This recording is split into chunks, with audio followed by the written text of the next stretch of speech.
ગુજરાતના food and drug કમિશનરની કચેરીએ અમદાવાદ અને અંકલેશ્વરમાં દરોડા પાડ્યા હતા.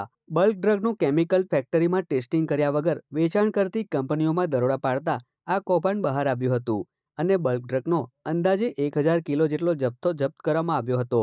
અમદાવાદની એસ્ટીમ એન્ટરપ્રાઇઝ અને તેની સાથે સંકળાયેલી અંકલેશ્વરની અન્ય કંપનીમાં દરોડા પાડવામાં આવ્યા હતા.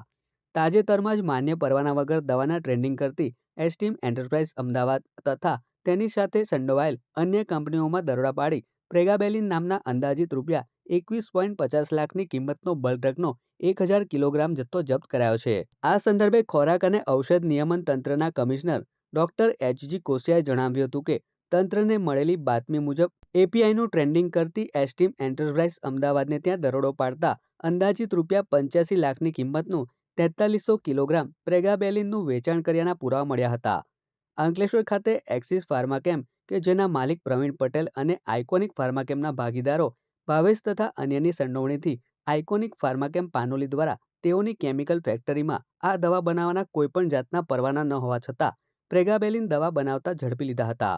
સમગ્ર દવા બનાવવાના કૌભાંડમાં એસ્ટીમ એન્ટરપ્રાઇઝ અમદાવાદ અને ભરૂચના માલિક નિમેશ શાહ તેમજ પ્રોડક્શન એક્ઝિક્યુટિવ હરીશ અશ્વિનભાઈ જોશી, એક્સિસ ફાર્માકેમ અંકલેશ્વર ભરૂચના માલિક પ્રવીણ પટેલ અને બાયોક્રોમ એનાલિટિકલ લેબ અંકલેશ્વરના માલિક લલિત ફુલાભાઈ રૈયાણી સામેલ છે.